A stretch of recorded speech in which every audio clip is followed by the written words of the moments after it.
At night, when the other engines are tucked away in their sheds, you can still hear the faraway call of an engine's whistle and the clickety-clack of train wheels turning.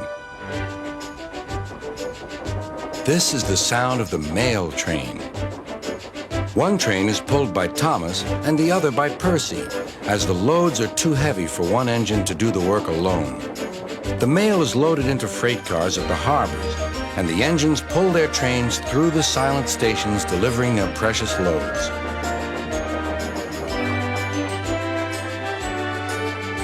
On a clear night, a big shiny moon brightens their journey, but often Thomas and Percy can't even see the stars. But whatever the weather, lamps along the track always light their way. One night, Percy was waiting at the junction. The main line train was late. At last, Henry arrived. "Sorry," he puffed. "The mail boat from the mainland was delayed." "Come on, Percy," said his driver. "Let's make up for lost time." Percy puffed along as quickly as he could, but the sun was already rising as he finished his work. "Never mind," thought Percy. "It's nice to be up and about when it's the start of a new day and there's no one else around." Percy was not alone for long. "Bother," said Percy. "It's that dizzy thing, Harold." "Good morning," whirred Harold.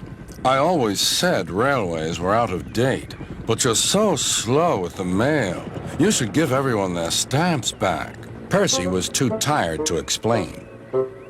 "Bird brain," he muttered. "Good morning, Percy," called Duck. "You're up early this morning?" "No, you're wrong," sighed Percy. "I'm back, tired and late." He rolled into the shed and fell asleep almost before his buffers touched the bar. His driver decided to set off early that evening. Thomas was waiting at the station. "Thank goodness I have a chance to speak to you. Driver says that the person in charge of the mail has complained to Sir Topham Hatt about the delay last night."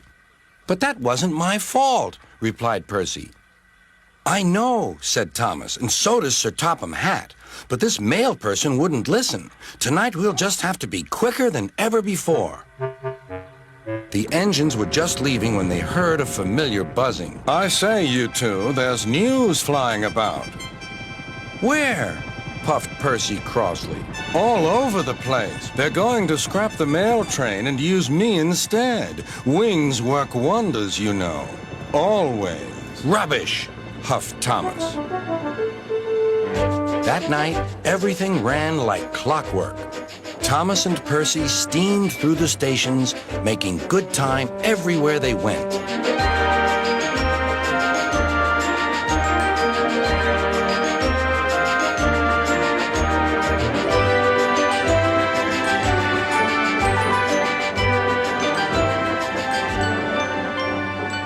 At a station, Thomas noticed a man looking cold and worried. He had missed his train home.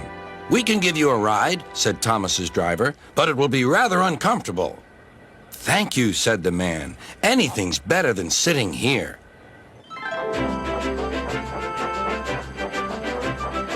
The next afternoon, Percy passed the airfield and saw Harold.